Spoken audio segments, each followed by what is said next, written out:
Today we'll be doing horror reading instead, and the story we are going to start with is called Buried in the Hanging Hills. So this is a story written by Tristan Mason. It is a creepypasta. You should be able to find it on his site. I found his story on Reddit actually, so I spoke to him and he was okay with me sharing this story. So without further ado, let's get started, okay? So, this estimate reading time is about 33 minutes, so stay tuned. So, the story is about Jade. When Jade was only 12 years old, her father came home one afternoon with his arms and legs covered in claw marks.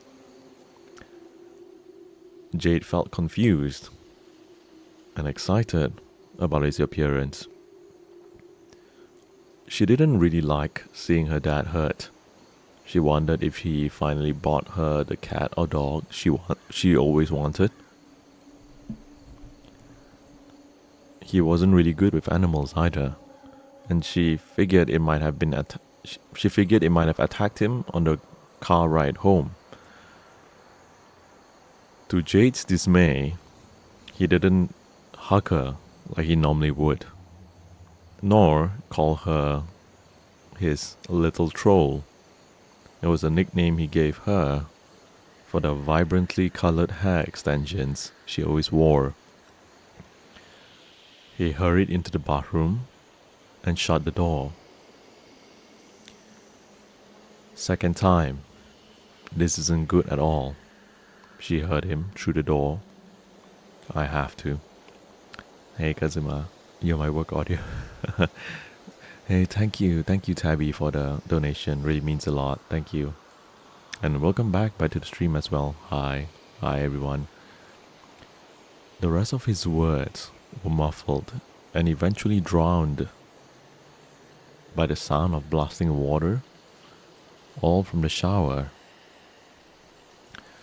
He had been acting strange for the past few weeks. This instance proved no exception.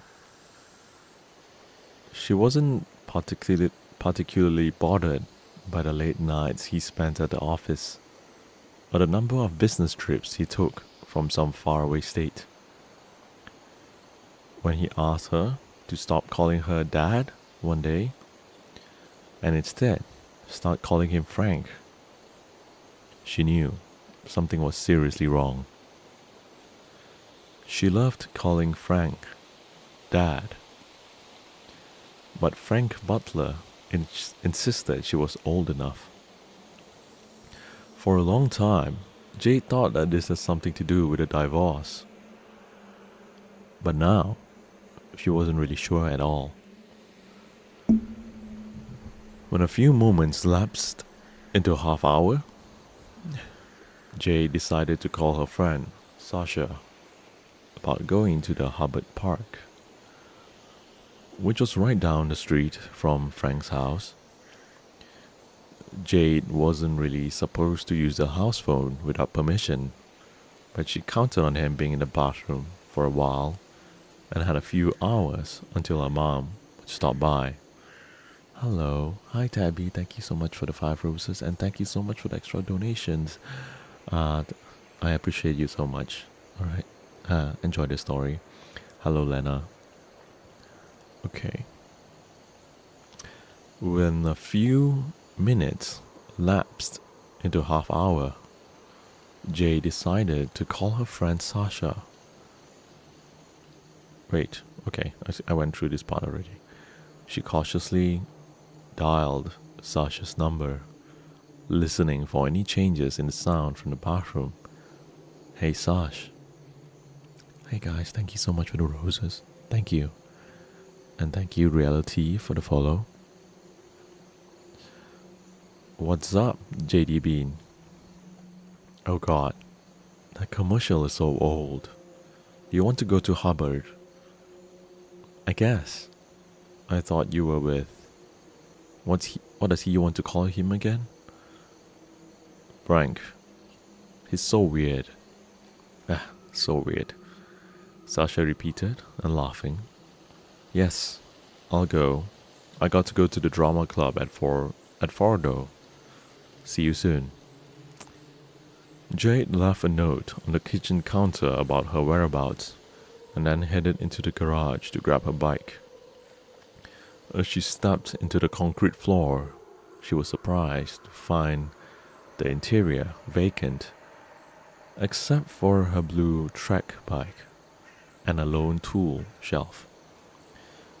Before the divorce, of course, the garage was full of sports equipment, gardening tools, and an extra fridge stocked with sports-themed beverages when Frank coached her soccer team. Now, not only was the garage devoid of those remnants of her whole life, but it was impeccably clean. Jay thought that it was suspiciously clean as well. She figured he was in one of his moods again, where she heard him shout, "This is disgusting," whether it was due to work or another argument with her mom. She didn't really want to know. She knew he couldn't keep his promise about a new cat or dog. Frank was full of broken promises, anger, and nothing more. She didn't even care how he got the claw marks anymore. All Jade knew as she rode off towards the park was that she barely recognized her dad or the house she once called home. Thankfully, Sasha breathed life into her otherwise disappointing day. She smiled as she pulled into the park and saw Sasha on a purple mountain bike. As she fixed her braids, Jade thought about how lucky Sasha was to have actual blue streaks. Hi, Shantini. Clip extensions were the only hair alterations Frank approved of. He used to never care about hair, clothes, but now always seemed to have something to say when she stopped by. Jade's mom said he was worried about her becoming a proper young lady. She didn't believe this at all. JD Bean, you look like hell. Gee, thanks, Sash. Chillax, I'm just saying. Wait, did your dad? I don't want to talk about it. Do you want to go to the castle, Craig? Sasha enthusiastically nodded as they rode into the trail, which was located on the top of a hill on the gravel parking lot. The girls would often go to Castle Crag when the weather was nice and when they needed to clear their heads.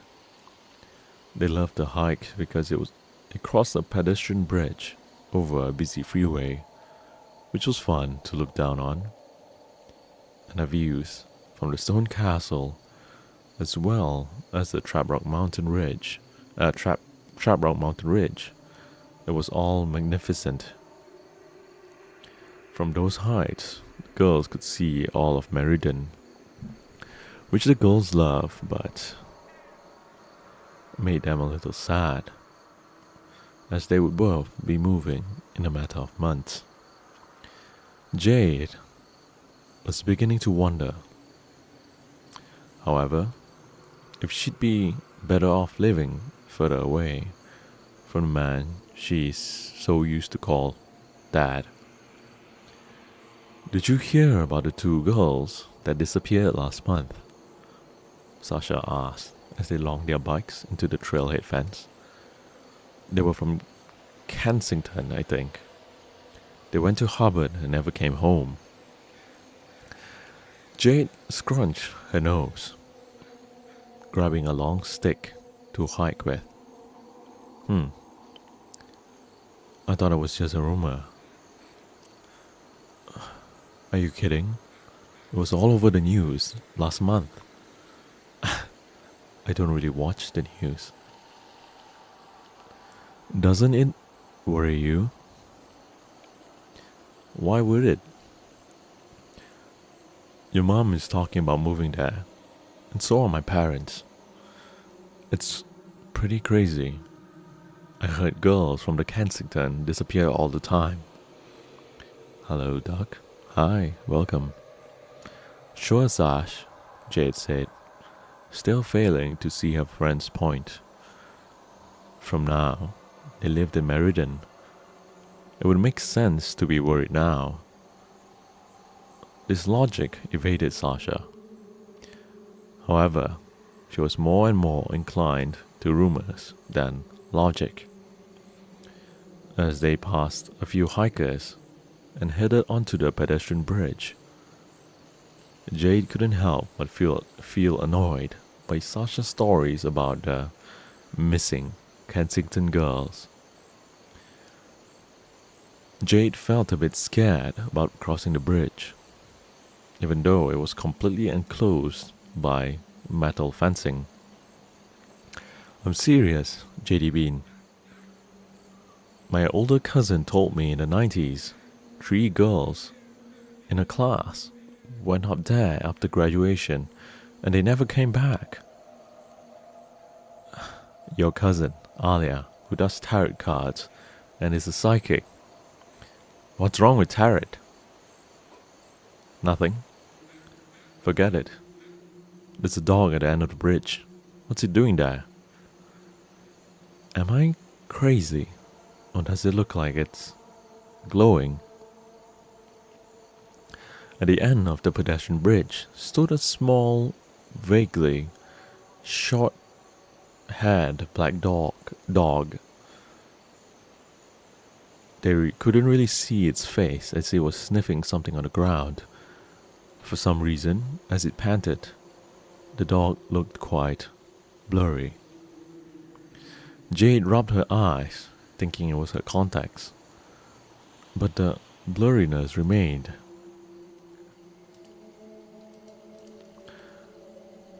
As they walked over the bridge in caution, it seemed blurry and wouldn't look at them.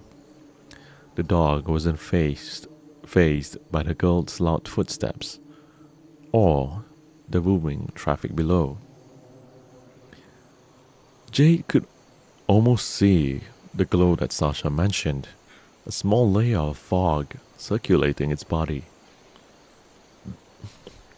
Are you seeing what I'm... Don't move. Jade stuck her arm out as the dog finally looked up. Its eyes were brown and strangely sad.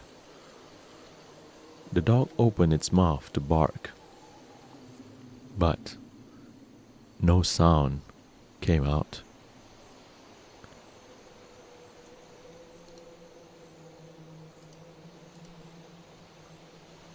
Jesus Christ, Sash! Despite Jade's inhibitions, Sasha continued over the bridge.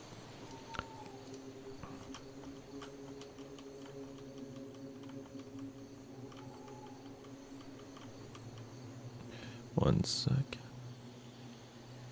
Hello, hi everyone. Hi. Okay. Where was I? Don't touch it. It might be lost, Sasha said several paces ahead. Hi JD, welcome. Reluctantly, Jade sprinted to the edge of the bridge. As they both stopped before the strange black dog, the layer of fog disappeared. It seemed kind of blurry, though its eyes looked even sadder than before. Even though it was still panting as Sasha stroked its back. Maybe Jade needs new contacts. This seems weird, but does it seem kinda blurry to you? Sasha paused and thought for a moment. Yeah, and cold. Feel this. Sasha forced Jade's hand onto the dog's back.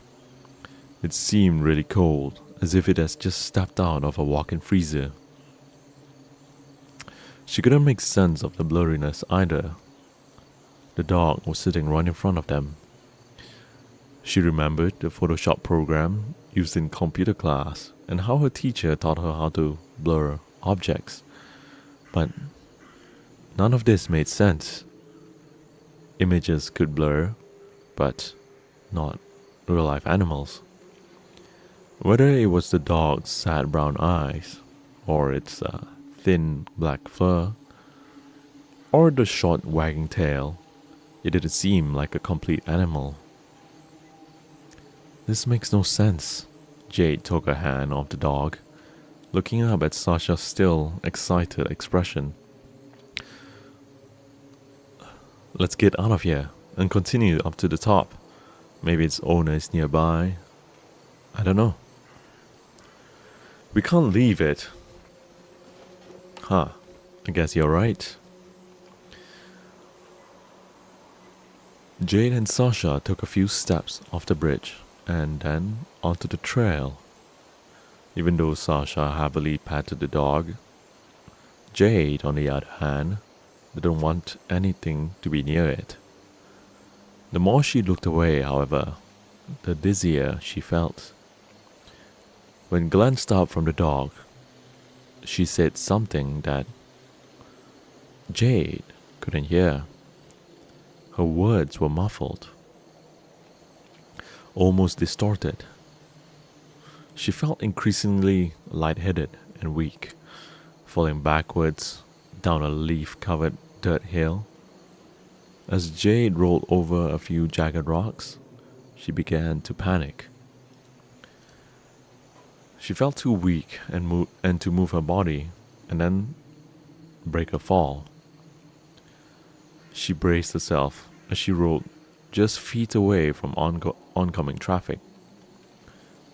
Before she reached the pavement, however, two rugged hands grabbed her, and then all of a sudden, everything faded to black.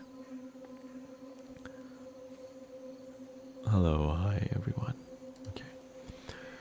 Jade opened her eyes to meet two arid blue ones.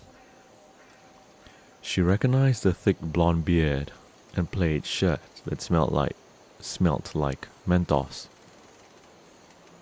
It was Frank, and next to him, Sasha, with her face drenched in tears. What was he doing here? Hi, of course I remember you. Hi, welcome back to the stream. It only took a few moments for Sasha to realize she was back on the pedestrian bridge, laying on Frank's nylon backpack, her entire body draped in aching sores. Are you okay, sweetheart? Yeah. What are you doing here? Oh my god, JD Bean. Sasha threw her arms around her and squeezed tightly. Jade groaned, but Sasha profusely apologized. I'm so sorry. It's just... that was so scary. Are you sure you're okay? Yeah, Dad. I mean, Frank. What are you doing here? He laughed, which she found quite odd given the circumstances. Despite taking a shower, his long beard and scruffy hair seemed dirty. There were also more marks on his face. It's quite a coincidence, actually.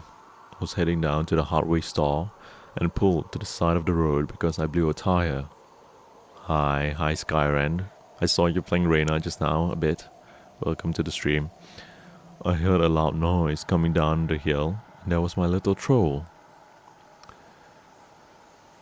Frank hugged her tightly, and then Jade embraced him as he sounded like he was ready to cry.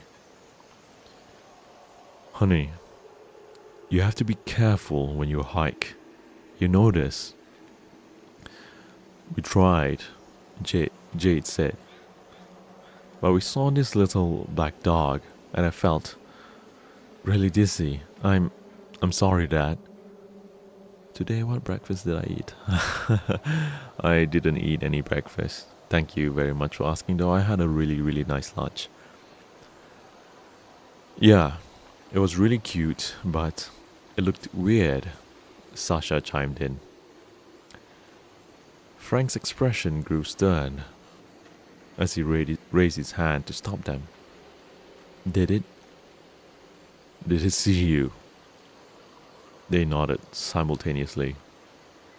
Frank exhaled deeply, wiping the dirt on his face. This is gonna sound crazy, girls, but you have to, trust me. That was no normal dog. Some say a little black dog haunts these hills. What? Like a ghost? Sasha blurted out. Something like that. Frank, I thought you didn't believe in those things. I usually don't, but this one's different. Years ago, when your great-grandfather was a little kid, there were two geologists who fell to their deaths after seeing it. It's documented and everything. Grandpa swore about till his death and never spoke anything spooky but that. He said it you see it once for luck, twice for sorrow, and 3 times for death. I've even... None of these makes sense, Jane moaned. I thought you didn't believe in that stuff either. And then she didn't have much luck. Hold on. How did I survive without eating? I guess I just skipped breakfast, I suppose. Okay. Have you seen a dog like that? Jade studied Frank's expression for a moment to be sure he was serious. They barely had any deep conversations since the divorce, but all of a sudden, he was launching into this weird folk tale. Oddly enough, what he said makes perfect sense. A memory deep within Jade unlocked, one from years ago, when she was lost at Hubbard Park. Today, am I playing games? I'm not sure. It depends later, how I'm feeling later after these 2 stories. If I'm feeling well, then I might jump into a game. But we'll see, okay? She was no more than 4 years old.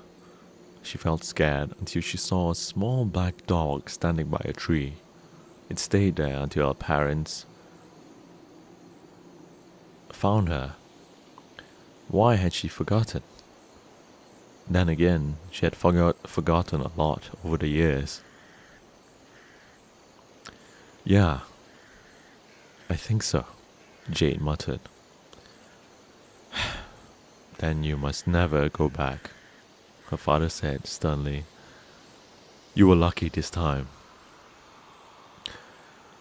Unlike the first time Jade saw the black dog, a second time stayed with her for years. An encounter strange and horrifying enough to never return to Hubbard Park. Sasha thought Frank was going crazy after the divorce, and that his belief was a product of his insanity, along with wanting to be called by his first name. Jade wasn't sure at all. If I play a game, please play a horror game. Okay, I'll have a look at it, alright? She never believed in the supernatural. Well, other than this instance. Sasha became even more skeptical over the years after dating a guy named Jordan who believed in everything paranormal. At one point, Jay dated a Jordan's friend, Miguel. He was equally a believer, but somehow more rational. Whenever the three of them mentioned the black dog incident and their varying beliefs, Jade shut them down. After her 27th birthday, it became easier to shut everyone out.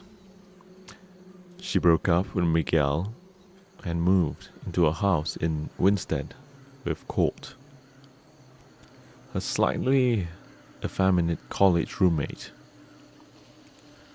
He hated talking about anything even remotely scary and never brought up Jade's past, so their living arrangement worked perfectly fine. Still, she couldn't shake some uncomfortable things from her childhood. She still feel uncomfortable seeing someone walk a run-out-of-the-mill black dog around town. She still felt uncomfortable calling her dad Frank, even though he became less of a dad over the years. When Colt told Jade she should try therapy one night, she agreed, to her surprise. So that's a yes? You're agreeing with me, for once? Colt said as they stared into the glow of an autumn bonfire. I thought you said therapy was stupid. I never said that. Jace nudged him. Besides, maybe I was stupid for adopting you. Really?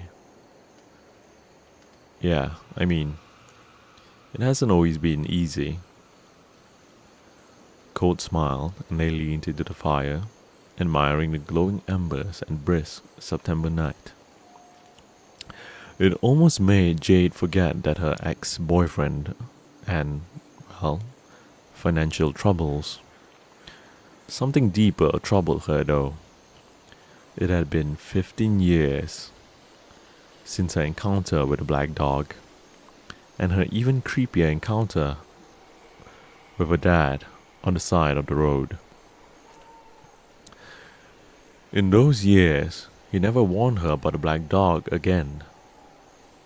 She figured it was just a story to keep her out of trouble. She thought about that incident. Around this time of year, it would usually fade with the autumn leaves. This year, however, it didn't though. As soon as she was about to forget again, she learned that the story Sasha told around the same time about the missing Kensington girls was more than just a story. Hi Max, scrolling feels like a breaker. Yeah, that's unfortunately the algorithm, isn't it? Orichan. Hello, how am I? I'm doing great. What about you? And welcome to the stream. What are you reading on your phone so intently? Sorry. Jade looked up at Colt, who was roasting about marshmallow on a stick. I'm reading about those girls from the Kensington story who disappeared in the 90s. I thought that was just a rumor. Apparently not. Here's the weird thing. I'm reading this breakup news article, and apparently there's 2 girls from Kensington who has disappeared from that park again. Chloe Peters and Alexa. Oh no. What? Jade read the name a few times over to make sure she had the name right. It can't be. He didn't. For Christ's sake, Jade. Is that Miguel? Alexa Boyd, yes. As in Alexa Boyd, Miguel's cousin. Jade stood up frantically and checked the name for the 3rd time. Yeah, there's no doubt. That's his cousin. I didn't get the. Never mind. The alert came this morning. How could I not notice this? I didn't get. Oh shit. Cole checked his phone as well and scrolled through the messages.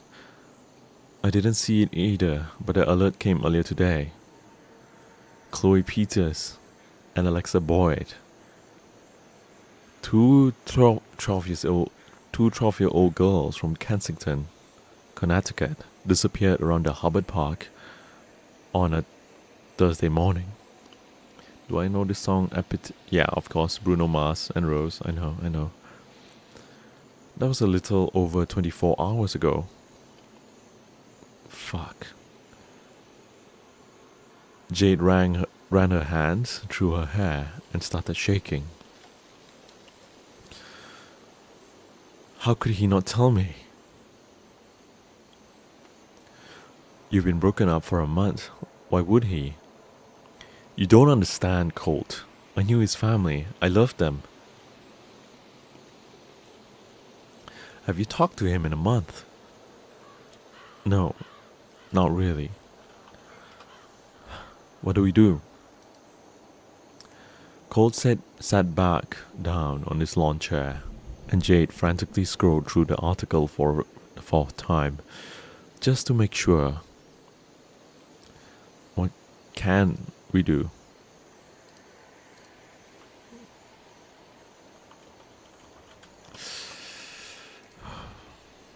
I'm going to text him.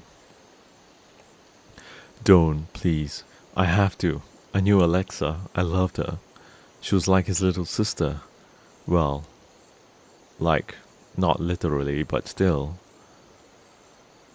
Colt stared deeper into the fire as Jade paced back and forth, contemplating or not whether she should text Miguel. But she finally couldn't stand it anymore. Jade just stopped looking at Colt and started texting Miguel. When she couldn't understand it anymore, Jade stopped looking at Colt and then finally texted Miguel. She wasn't sure which line of text she wanted to choose and kept erasing her responses. Finally, Colt snatched Jade's phone from her, choosing the "I heard about Alexa. Can I do anything to help?" Hi, Ichoko. Hi, welcome to the stream. Oh my god, why, Colt? You were taking forever. Now we wait. Colt held onto her phone. As Jade extended her hand, Colt shook his head. Don't even. Someone with a clear head needs to do this. I didn't even want you talking to him to begin with.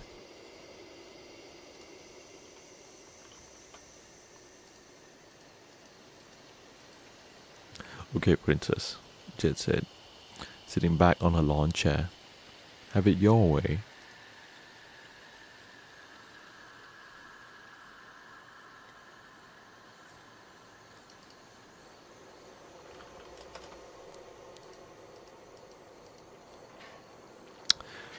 Today I'm sick. Why I not join your live? That's why I join. Really? Okay. Thank you for joining my live. And hi, Choco. You're not late. I just started the stream not too long ago. Where was I? Miguel didn't respond. And the longer he didn't respond, the more nervous Jade became. Even when they were in the worst of fights, he could tell Jade everything. After they broke up, it was just radio silence. At that moment, she couldn't even remember why they broke up. Just the pain that lingered in his absence. I'm reading a horror story, Choco. Even worse, she had imagined Miguel staying up late, crying in his New Haven apartment over Alexa's disappearance. Miguel was teaching her karate at a nearby studio in Meriden, a part-time gig he picked up to pay the bills. He was also helping her through the parents' divorce. Jade was just beginning to know Alexa really well, and then all of a sudden, their relationship ended abruptly. You're about to cry. Why? Why would you want to cry? I want to go there, Colt, she said, almost in tears, as they were putting out the fire. I just want to get in my car and drive there. He shouldn't be alone through this. Jade, I know. How do I put this? It's tenant night, and you haven't spoken a single thing to each other in a month. I don't care how late it is. You shouldn't be alone through this. It's kind of hard for me to read the chat with the background. It's kind of hard for me to read the chat. Okay, let me fix that for you. Would it be better, maybe?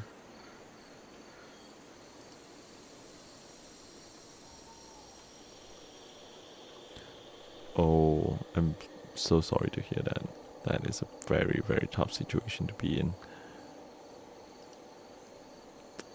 I hope things are going in your way, Choco. I hope things go your way, okay? She couldn't finish that sentence without a teardrop trickling down her cheek. She stopped herself. Choto, a second. One single moment. Okay, there we go. She couldn't finish a sentence without a teardrop trickling down her cheek. She stopped herself and stormed inside their house, headed into the living room, and turned on the small, boxy television they had kept since college years. The reception was super glitchy. After nervously slamming the remote into her palm, she flipped through the several channels before stumbling across the 10 o'clock news.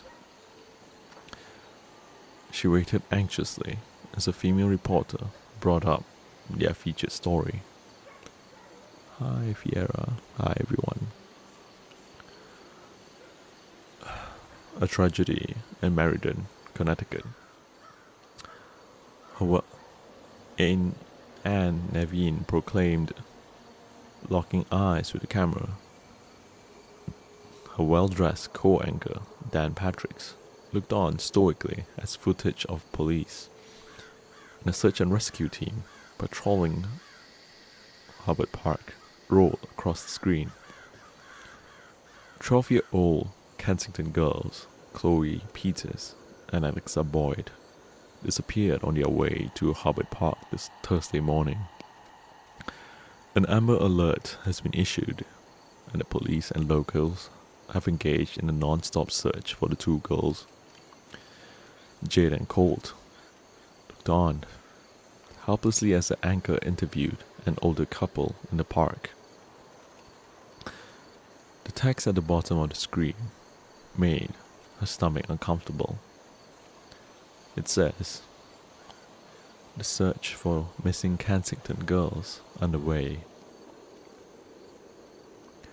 While the couple admitted that they hadn't seen the two girls, they confessed to spotting a strange man in the woods on their way up to Castle Craig. My husband and I were walking up around, 6? The older man nodded. We didn't see the girls, but we did see something strange. There was this tall man in the woods. I don't know what he was doing there. He was, let's say, maybe 6 feet. Long blonde beard. Some kind of baseball hat with a bird on it. And smelled like menthol, like a Morty used to smoke. He waved at us and walked away. It was so strange. I don't know why I was doing that. I met your twin. Yeah, that's understandable. Your husband? Question. No, my husband? No, not my husband. An aggressive headache overwhelmed Jade's senses as the reporter continued on about police cautioning the public there were no suspects yet to keep a watchful eye. The woman's description of the blonde beard and stench menthols took Jade instantly and back to her childhood. Even Colt, who only met Frank once during college, gave Jade a look. The woman gave a universal description. She saw my dad. I mean, Frank.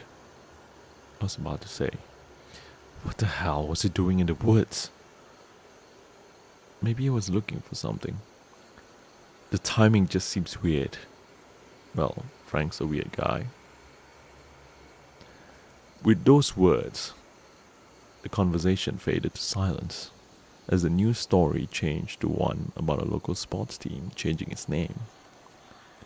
Anxiously gripping her phone in her palm, Jade imagined Frank in the woods, smiling a yellow, decomposing smile.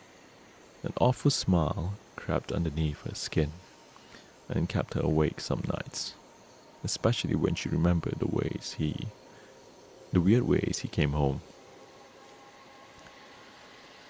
After a long day at work, he often said he was going to the hills. Hey Ichoko, we actually might be sharing the same artist because, we're probably sharing the same artist. Where was I? Sometimes he came home with many hours later, covered in dirt and bruised, claiming he took a bad fall. She accepted this excuse once or twice until she realized that the trail wasn't that long or dangerous.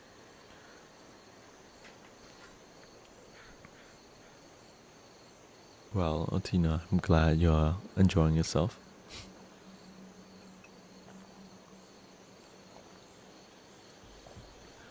Before Jade drifted off to sleep, she remembered years ago when she looked up at the black dog, the legend in her middle school's computer lab. Glad your dragon is doing as fine as you, thank you. She read about two geologists who fell to their deaths after seeing the black dog a third time.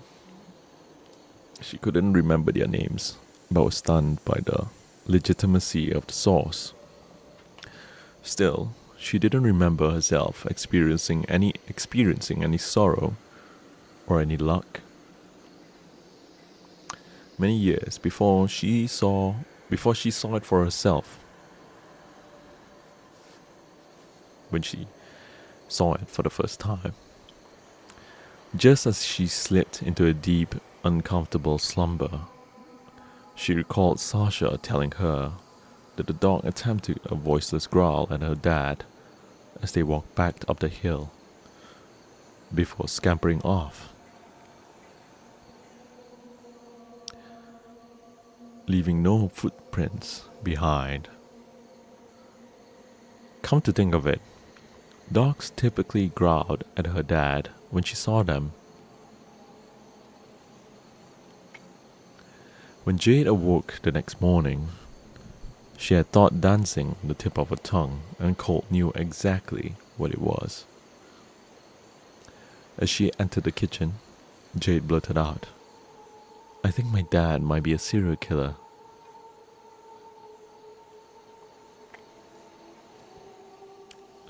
Colt looked up from the cereal and sighed. "You're so predictable." Hi, welcome back. It has the dragon. Yes, he's been with me for as long as I remember. Yeah. What do you mean? You don't remember the last several times you called him a serial killer? Well, he fits the profile. He's a loner. He goes on long walks and long trips alone. And when young girls disappear, is always around where he lives.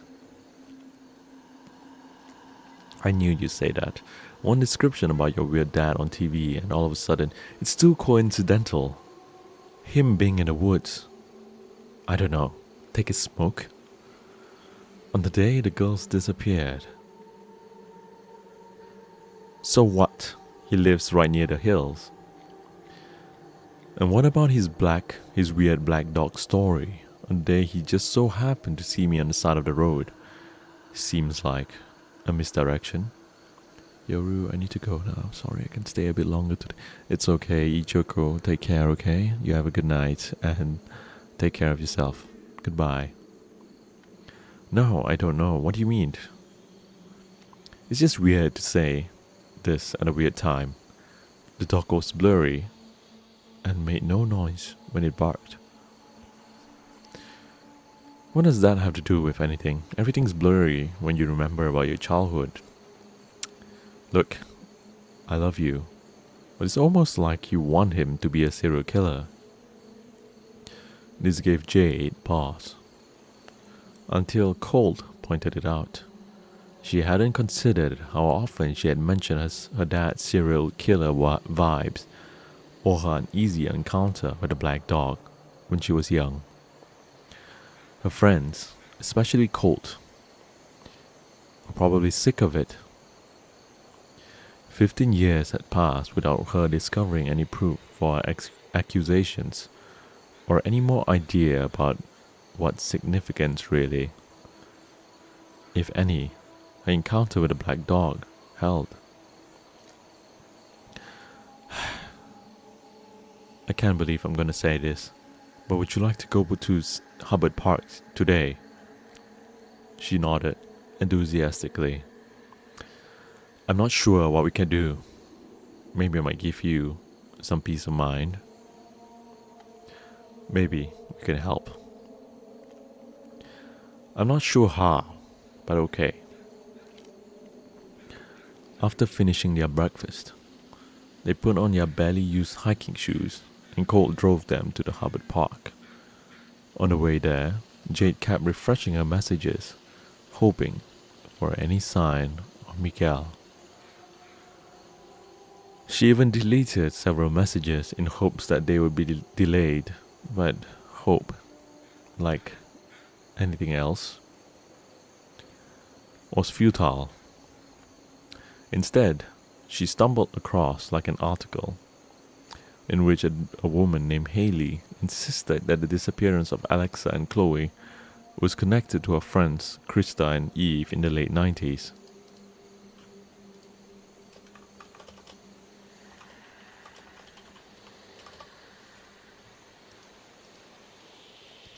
The woman discussed spending years searching for her friends with a suspect in mind, but no conclusive evidence. Jade wasn't sure if she had omitted the suspect's name, or if the news site chose not to publish it at all. Check this out. Mere seconds after Colt pulled to the dirt, Jade shoved the phone into his hands. Don't just nod. Read. Haley Brunel believes this disappearance of her friends in 1999 are connected to the tragic disappearance of... Oh my god. Okay, what's your point? Read a little bit further. Brunel believes her friends are no longer alive. Well, yes, that's dark. And fears that they might be buried somewhere in the Hanging Hills.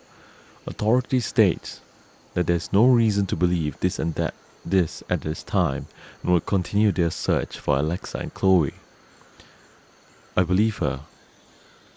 You don't know her. Does that matter? I know you're overwhelmed with all this. Let's just take one step at a time. As the twosome walked onto the dirt trail, they remarked how quiet and empty it was for a Saturday morning, with an exception of a guy speeding by them on a mountain bike. No matter how hard Colt attempted to make idle conversation, she couldn't shake the thought of the girls from different decades meeting the same fate. She couldn't shake the thought that Frank was somehow involved. Jade felt her mind and body slip into autopilot, and as Colt drowned onto his own relationship troubles and how steep the hill was. Colt didn't have the body type or demeanor for hiking.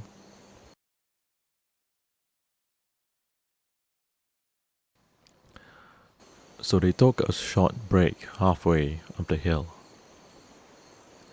He sat up upon a rock, griping about how they should have packed a water bottle.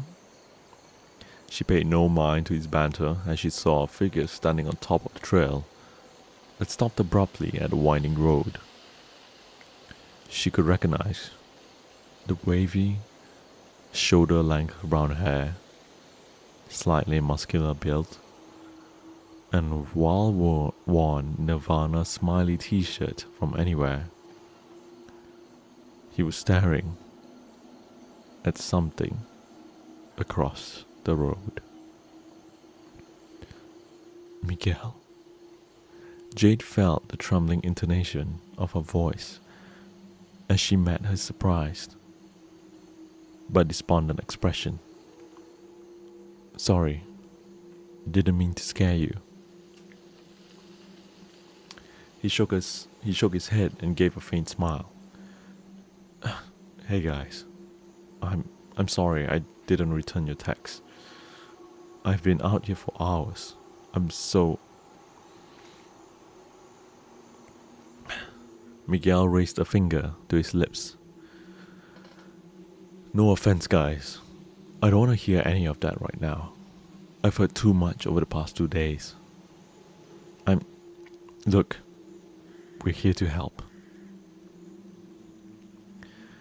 Colt's eyes widened, but after processing those words, he nodded in agreement. Thanks, guys. Not really sure what we can do. I'm not even sure how to start. The police searched the area with their dogs over the last 2 days and didn't find anything. They've moved on to other areas. Jade wanted to desperately put an arm around his shoulder, but stopped a few inches short of the small of his back, and said, But you're not convinced. Miguel shook his head and sighed, running his fingers down the dark circle on his eyes. They were going to Castle Craig. It was their hangout place. I know this sounds crazy, but I don't think they'd be anywhere else. It doesn't sound crazy, Colt said. Your cousin's a badass hiker like you. I'm sure her friend is too. Miguel smiled. Thank you for treating her like she exists. My whole family, they've acted like she's gone. It's been like less than 2 days. And they've simultaneously talking about preparing for the worst and praying to God for a return. I don't want to do any of those things right now. It doesn't help, guys. Clenching his fist and holding back tears, Miguel motioned for them to step onto the road. I've been all over this god-forsaken woods. The only place I haven't been yet today is Castle Craig. People are idiots, so we have to be careful walking up. Hyra, you're crying? Why? Why are you crying? Don't cry. I'm here. Have you found anything at all? Jade noticed her own nervous inflections, but it didn't matter. It felt good just to be near him again. She noticed he was skinnier and not in a healthy way, but skinny like the month he adopted his father took ill when they were in college. She noticed the bruise causing the length of his arms. Not the kind he usually incurred from a karate match, but the kind of bruise you receive from a great fall. Just some footprints off the trail, but I don't have the expertise to tell who or what those are. Times like this makes me wish Uncle Tony was still alive. They could see towers from their vantage point, and surprisingly few cars in the parking lot surrounded him. After all, he was a detective. Maybe yours would take this investigation more seriously. Miguel reclenched his fist. The three of them turned round to see a small, vague spot. Oh no, not this again. The three of them turned around to see a small, vague, spaniel-like, short-hair, black dog. Jade felt all the hairs on her neck piercing her skin as the dog sat by the curbside, happily panting, but without a sound. Miss Miguel and Colt eagerly patted. Hi Emma, welcome. Haven't seen you in a while. I hope you're well. Just like years ago, the dog looked simultaneously blurry and vibrantly clear, especially its brown and strangely sad eyes. Her father's haunting words said, 3 times, and death comes for you. That's the only thing that echoed through her mind as these guys are laughing. I needed this today, Miguel said, smiling. A lone truck passed them as they scratched the back of his ears. Poor guy is cold. I hope his owner is nearby. Jade, are you good? Ra, are you okay? Why are you crying? Colt took one look at her frozen green eyes and grunted. Oh no. You think this is the black dog, don't you? Miguel looked at her. Oh no, I remember now. Jade, that's not 3 times for death. I'm going to die soon, aren't I? Jade murmured, unable to move any part of her body. That's a ghost dog, alright, Colt said, laughing and nudging Jade. It's just a dog, Jade. It's really friendly too. It looks young. It can't be the one you saw years ago. 3 times for death. Jade murmured again. When the guys attempted to move her a few inches forward, she wouldn't budge. But Miguel's phone came loose from his pocket. The dog opened its mouth to bark. No sound came out, which was infuriating to Jade, but it didn't faze them one bit. But when the dog grabbed his phone, like it was a chew toy, and began to run, Miguel shouted, "Damn!" and began to chase it back towards the road. Colt followed, straggling along. Guys, don't! Jade finally managed to shout as they spat down the road and towards the trail. As the dog ran, it looked increasingly blurry. And not just because of the speed. It also had a slight misty aura around the body. Watch out. The dog dashed down the hill they walked up and then several paces off the hill. For a moment, the dog looked like it was floating across the decaying leaves. They didn't pay attention to where they were running, as they would struggle to keep the dog in sight. All at once, they tripped over a jagged rock and tumbled down a hill far off the trail, which was thankfully mostly leaves and dirt. Jade reached out to find anything that would break her fall as she saw Colt somersault past her. They were free falling, with the dog still in sight. Jade wondered if this was really it, the 3rd time Frank and her grandfather warned.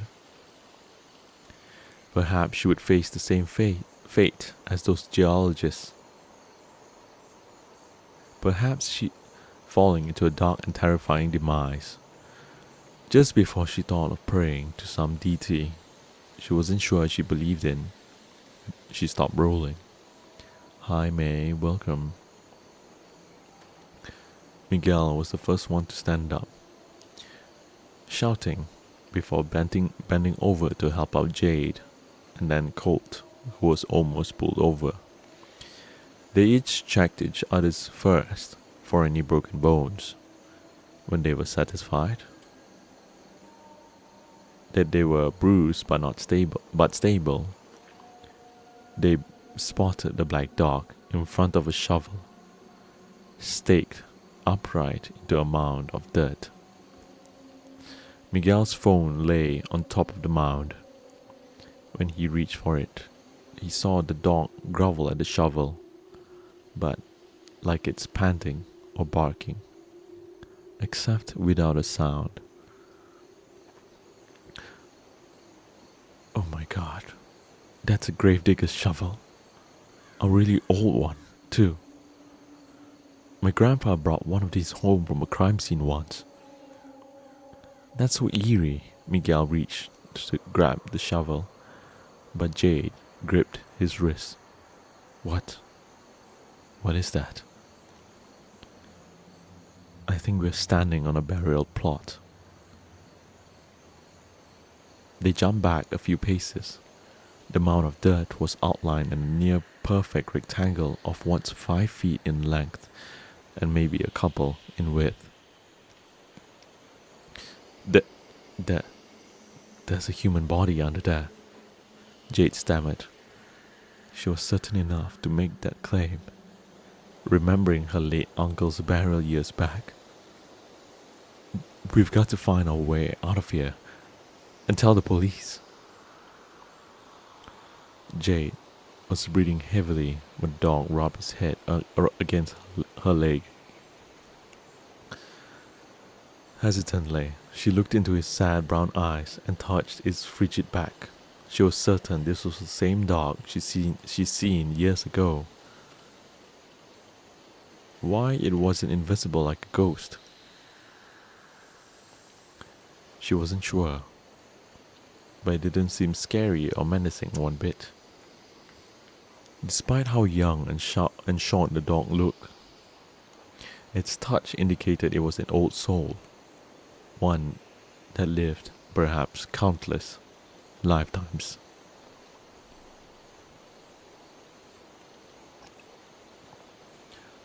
I'm sorry, Jade whispered to the dog. You were just trying to help. Miguel, drop the shovel! Colt suddenly shouted. Miguel was digging tenaciously into the dirt, tears streaming down his cheeks. Miguel, stop! Jade screamed. They grabbed onto each arm, but Miguel pulled himself away, practically diving with the shovel. Come on, Miguel, let's go. It could be them.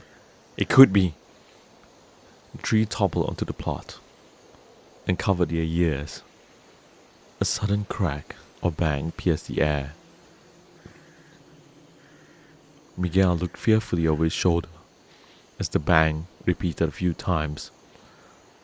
By the time Jade and Colt also realized what it was, Miguel was screaming, "Run!" The sound of gunfire was unmistakable. They weren't sure where it was coming from, just that they had to run, no matter how blindly. Away from the sound, which grew closer and closer. They were finally running back up the hill, where they fell down. Or so Jade thought. She wasn't sure if she could still hear gunfire, or it was all in her head. She was too terrified to look back. For a moment, Jade thought the dog was running beside them. But when she turned to her left, she saw Colt starting to lag behind. She yelled for Miguel to slow down, grasping at the Colt, who was practically hyperventilating as they finally crossed back onto the main trail. They no longer heard the sound of gunfire. They fell to their knees, coughing and wheezing, struggling to gain awareness of their surroundings. Colt doubled over and vomited onto a pile of leaves. Jade grabbed onto his back and emptied what little contents he had left from a light breakfast. I'm sorry. I'm sorry, Colt uttered weakly. No, Jade said, it's not behind us anymore. Miguel, if you have service, please call the police. Miguel nodded and pulled out his phone, which only had a couple of bars. As the dispatcher picked up, he anxiously glanced over his shoulder for any unwelcome sound. Hello? Hello? Yes, my name is Miguel Boyd. My friends and I were hiking the Hanging Hills trails from the Hubbard Park, and yes, in Meriden. We found a gravesite and heard a nearby gunfire. And, god damn it, no! Before he could relay any more information, his phone drained to black. You gave them enough info, Jade said, noticing her own phone was dead as well. Colt, do you have... Never mind. You left it in the house. God damn it! Do you think we're safe, Miguel? Colt stood up, slowly, wiping some vomit from his mouth. I don't want to find out. Miguel fixed his shirt and looked up at Jade's watery eyes. Let's get the hell out of here. Not run, just walk, with intention. Hopefully by the time we reach the trailhead, the cops will be here. The three of them walked side by side in silence over the footbridge and back to the parking lot. There was still no tigers on the trail. Jade didn't know what to say. She was both terrified and relieved.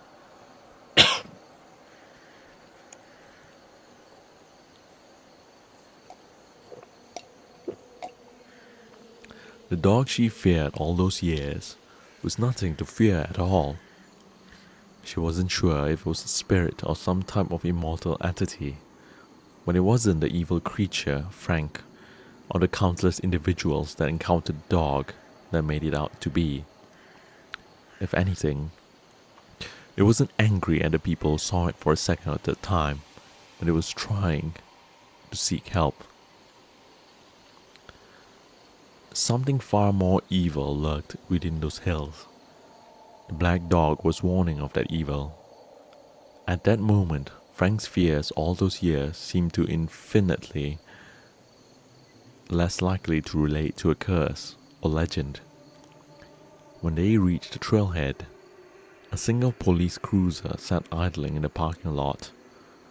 The three of them rushed over to the lone officer, who was caught off guard as they gathered around him. After motioning them to calm down, and that he could only hear one person at a time, he took their statement. They told the officer every excruciating detail, which he recorded on his mobile laptop. Jade even told the officer about the black dog, which caused him to look up and wince before continuing to type. By the end of their frantically told, albeit thorough story, the officer called for backup in his radio. Then he sectioned off the trailhead with red tape and black lettering that read, "Do not enter."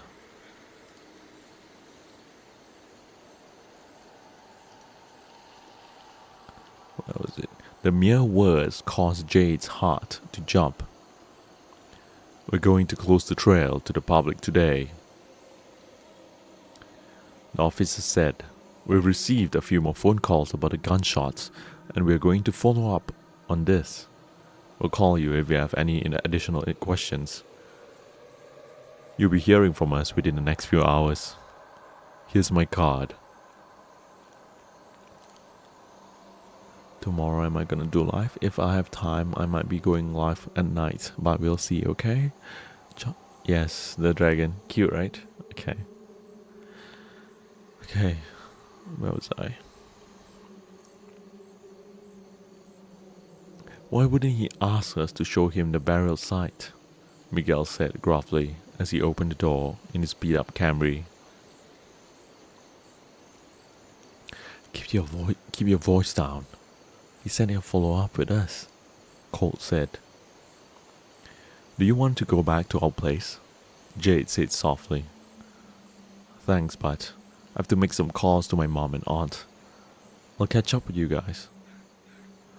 On impulse, Jade reached over to him, to hug him. This caught Miguel off guard, but ultimately fell into her embrace and pulled her in closely.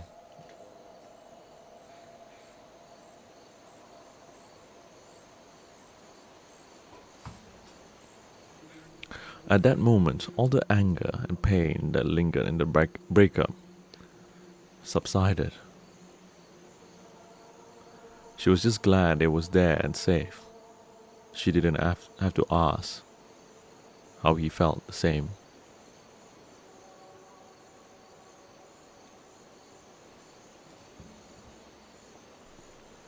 I'm here for you through all of this. I know, I just don't know how to.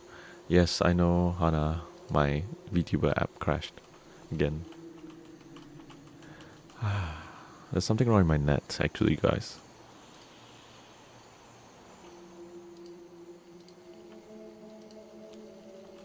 Hi everyone. Give me a second to fix some things. And welcome those people who are new. Yeah. What's wrong? What is wrong with my internet today?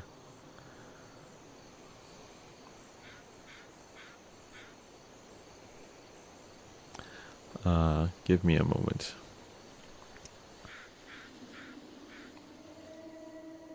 Well, while we are waiting, are you guys enjoying this part of the story? There we go. Okay. Yeah. Instead of finishing that sentence, Miguel kissed her on the cheek. She smiled and watched with an ungodly amount of uncertainty, fear, and bliss as he sped out of the park. Colt sighed and hugged Jade as well, apologizing for the vomit that splattered onto her shirt, which caused her to snort a laugh. I'm not going to sleep, lights on. Come on guys, it's just a dog, right? It's just a black ghost dog. Okay. As a teenager, Frank tasked her with mowing the lawn every other visit. If she remembered correctly, that shovel lay in the shed with the lawnmower. The memory was so clear because she remembered how unusual it was for Frank to own it. It would be another day and a half before the officer returned their call with the unfortunate news that they had neither located the burial plot nor the man with the gun. This caused Miguel to angrily return to the hills without Jade and Colt's knowledge. After searching late into the Sunday night, he never found the plot either. It would be only another week before the news coverage died down over Alexa and Chloe's disappearance. Miguel took extra hours at the karate studio and Colt at the Bushnell to get their mind off their anxieties. Jade grew sick of seeing the same regulars at the brewery, especially being hit on by them. so she called out the following Saturday. That day, Jade drove aimlessly through Meriden, not sure what she was looking for that the police didn't already find. Other than a few missing person signs around town, she didn't really uncover much. She knew she wanted to stop by Frank's house. When she reached the street, she thought about pulling into the driveway until she saw that his car wasn't there. The lawn and bushes looked overgrown, as if he didn't live there anymore. Jade couldn't remember the last time she visited his house, just that he never neglected yard work. Just when she was about to turn the car around, she noticed a woman sitting in a parked SUV across the street. Without much thought, Jade pulled up behind the SUV and parked, cautiously approaching the driver's side window. On any other day, she wouldn't have been as brave, but a stern look on the face of the woman with jet black hair spiked her curiosity. The woman rolled down the windows. Jade rocked back and forth on her heels and gulped. "Yes. Can I help you?" Her voice was both stern and dismissive.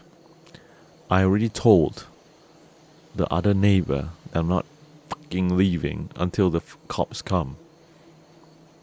"No," Jade said. "I have a feeling we're here for the same reason."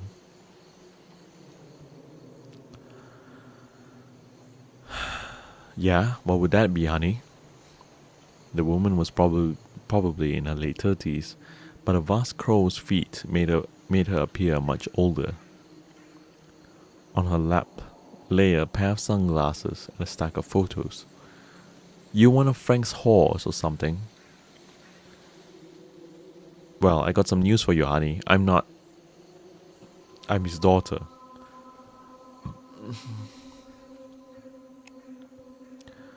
The woman paused. "No shit. All these years and I never saw his family around. Some father he must be. What's your name?" "Jade." "Jade, do you know who the hell your father is? Do you know what the hell your father is?" Reluctantly, she nodded. "I think I know, but I don't want to." "Shit, hun," she said, stepping out of the vehicle. The woman was maybe 5.5 feet, carried herself like it's much taller, and unafraid of anything. "You have to. I'm sorry to break the news to you, honey, but 17 years ago, your father killed my friends." "Oh God, you're Haley. You're Haley Brunel."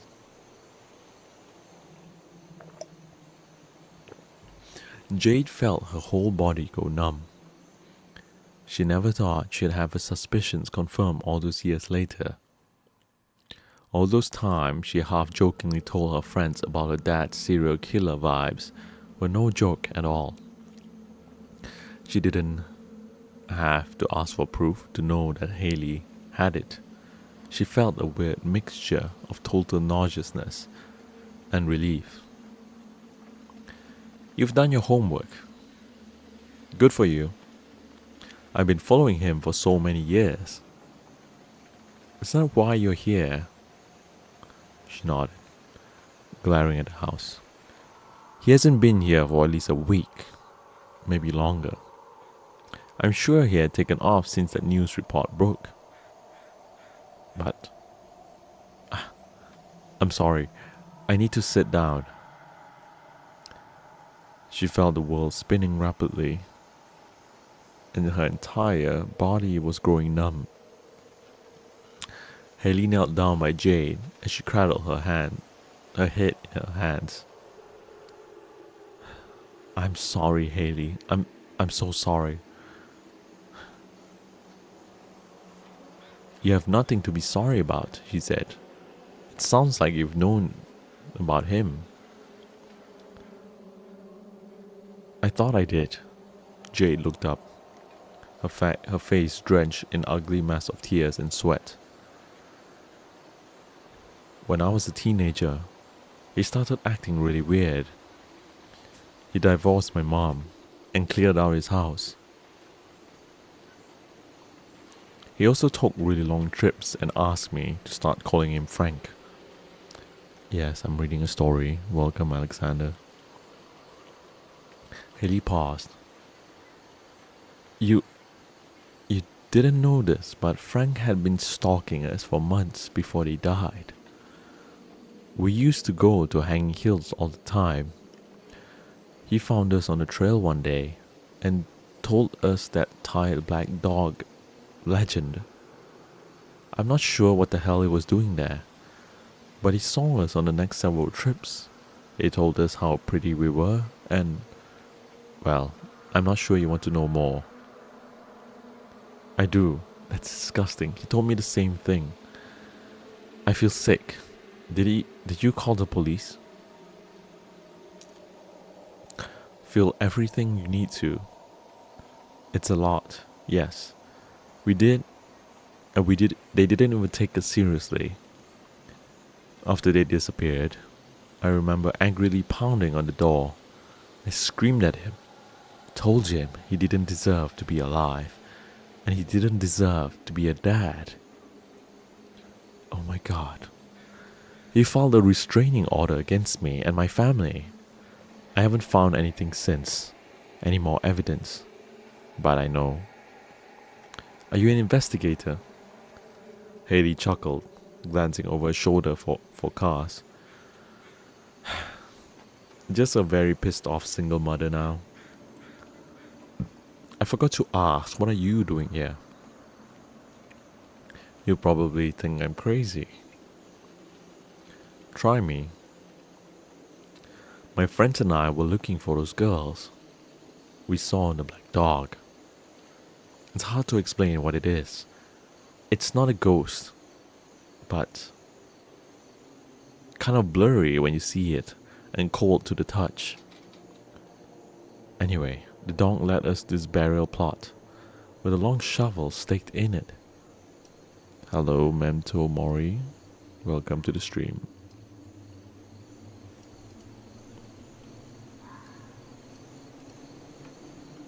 Where was I? A grave digger's shovel, huh? She remarked coldly. Yeah. And we also heard gunshots and ran. It was pretty terrifying. We told the cops, but they didn't find anything. Jade's words seemed to cut through Haley's stern exterior. She sighed, running her fingers through her hair. The last time Krista, Eve, and I went together, we saw the dog too. It led us to the same kind of plot. When we told the cops about what we found about Frank following us, they didn't go there. It makes sense, Jade said sadly. My dad had a few good friends on the force back in the day.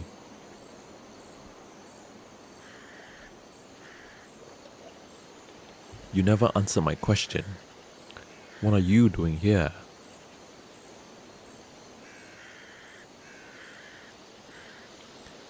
When I was a kid, I saw that shovel in its shed.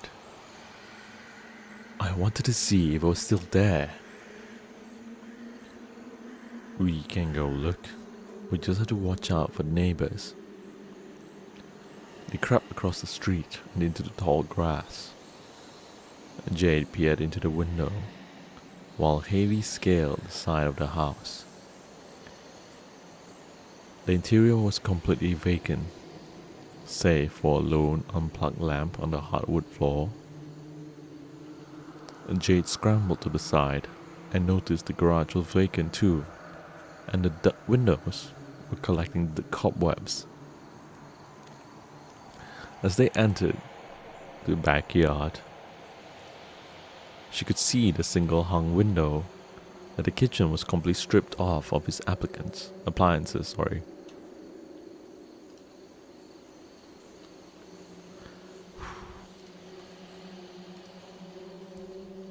Take a look at this. Haley had busted a lock on the grey salt box shed. They stared, jaw agape, gap, at the red writing hastily scribbled all over the walls and floors. There were several names and dates, repeated in different lengths. Oh my God. They saw the names immediately. Eve Cross and Krista Nolan, 1999. Haley gasped and clasped a hand over her mouth, her tough exterior slipping into one of absolute shock and terror. There were several other names they didn't recognize. Ally Shilan, 1992. Naomi De Leon, 1994. Okay. Have a good night. Good night, good night. Ricky Johnson, 2006. Jade wrapped an arm around Haley's waist as they saw the next two names. Chloe Peters and Alexa Boyd. Date followed. She wondered if she should take the sign as one positive one, an indicator that their fate hasn't been sealed yet. There was another name in the far corner, one with an L that she couldn't quite make out. I'm going to check inside the house. Her face flushed and pale, Haley said. Just to be sure the girls aren't there. You should call the police and let them know what we found. All these years. Yeah, be careful. It was all too much. Her mind couldn't tell her body to reach the phone. The names paralyzed her with fear. The closer she looked, the more she found in the far corners of the chat. Victory Malcolm, 1991. Billy Smith, 1989. Nikki Lamerick, 2002. Who were these girls? What did her dad? When did her dad have time to even find them? She had been in the shed a million times over the years, even as an adult. Why were the names here now? In the furthest corner of the shed, which was devoid of any light, she saw the final name, Little Troll. No dates followed. She couldn't breathe. She couldn't see either. All her senses were fading. When she opened her mouth to scream, she couldn't do that either. She could only hear the distinct sounds of the shed door latching behind her.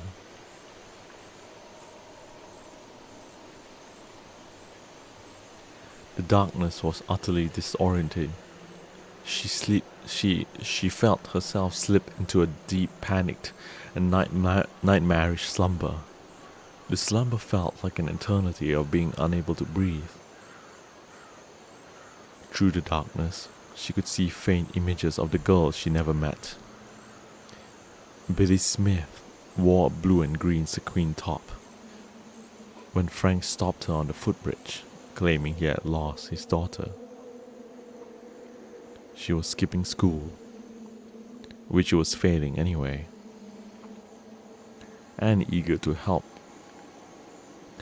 Victory Malcolm wore a pink flannel shirt when her father claimed to be a friend of Victoria's dad atop the stone tower.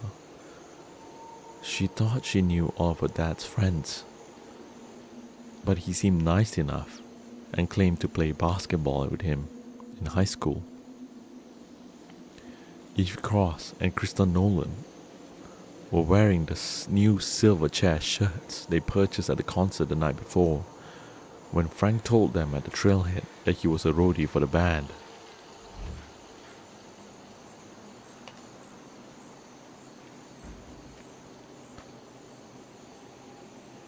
Oh my god, I can't read this, guys. This is a tough read. Nikki Lambert wore a grey American Eagle sweatshirt when Frank told her that her mom was looking for her. Nikki and her mom were the best of friends, like the mother and daughter duo. It wasn't clear what Maëlle was wearing when her face was covered in dirt, but she felt her fear and sadness, being betrayed by her own soccer coach. It wasn't long until Jade realized she was covered in dirt too.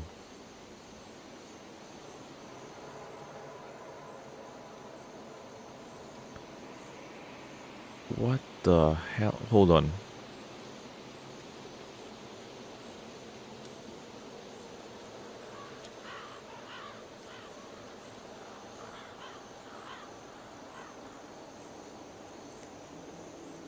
Oh my god, guys. She got kidnapped. Okay, sorry. Let me continue reading. So, the last thing just now was that she saw her name and then she froze, and apparently there was a door behind her that opened, and then suddenly there was just pitch black. And then now she's remembering all the different victims, right, of the girls. It wasn't long until Jade realized she was covered in dirt too. When Jade regained her sense of taste, she realized how appalling the taste of soil truly, with its chalky, earthy texture. She attempted to spit it out, but more dirt trickled down. So she sealed her lips entirely. When Jade regained her sense of smell, she noticed the soil horribly sour and metallic scent when she has a difficult time breathing. When Jade regained her sense of sound, she noticed the crackles and clicks and pops from above. She also heard the sound of a phone buzzing somewhere. When Jade regained her sense of touch and consciousness, she was absolutely terrified by the immense pressure pushing down on her body. For several minutes, she tried to trash her body left and right, but only able to move an inch. She was losing oxygen rapidly. From above, she heard more distinct crackles, clicks and pops by the sound of grating and rasping. Someone or something was digging her up.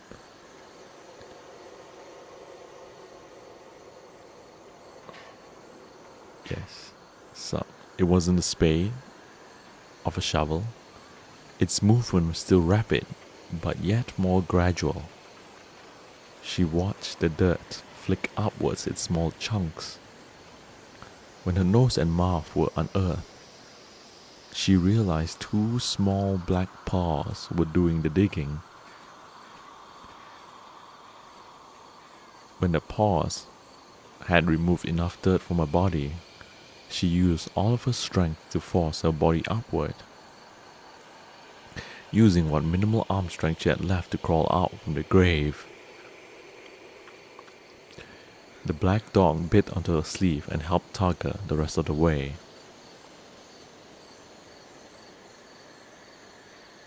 As Jade rose to her feet, struggling to catch her breath, the dog guarded her in front, raising its tail with its ears flat against its head. The dog stood much taller than its familiar spaniel-like stature. If not for its familiar features, she would have mistaken it for a Great Dane. The dog was no longer blurry, but glowing in a misty green tinted aura. Its sad brown eyes were no longer sad or brown, but blue and fiery, like the combustion of carbon. Jade stared in horror at the unmarked dirt plots that surrounded her from all sides. They numbered in the dozens, maybe double, triple. She couldn't be sure. Then she looked back, even more horrified, at the grave she came from, which was at least 4 feet deep. How long had the dog been buried? How long had she been buried? How long had the dog been digging for?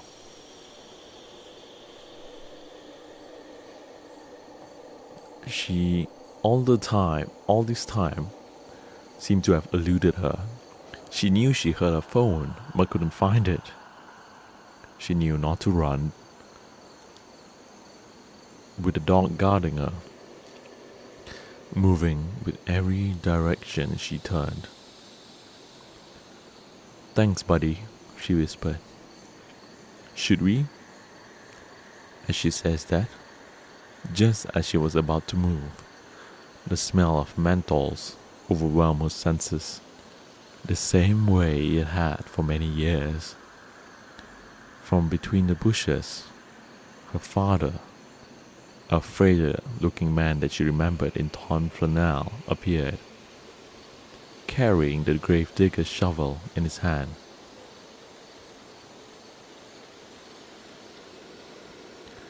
"You were never supposed to find out," Frank said coldly, looking at the dog and not her. Jade said nothing. "You were never supposed to find him either." Silence.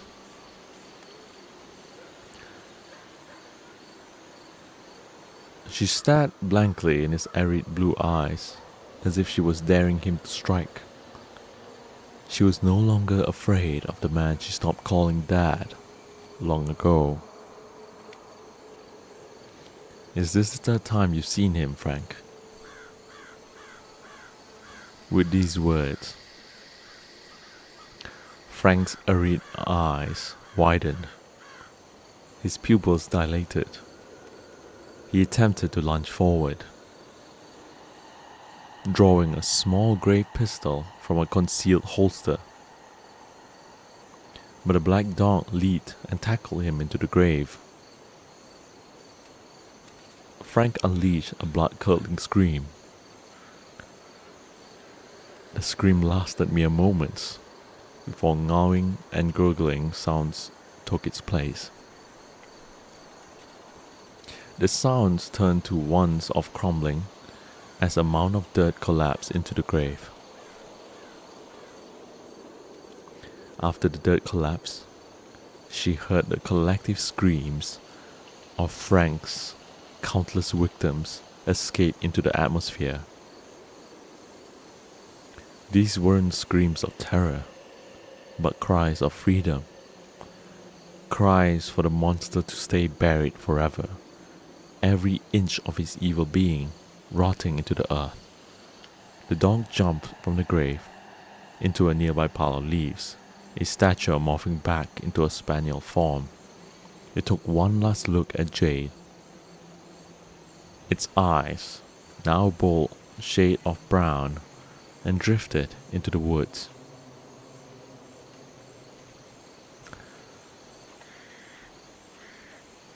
Jade started to run, faster than she ever ran before.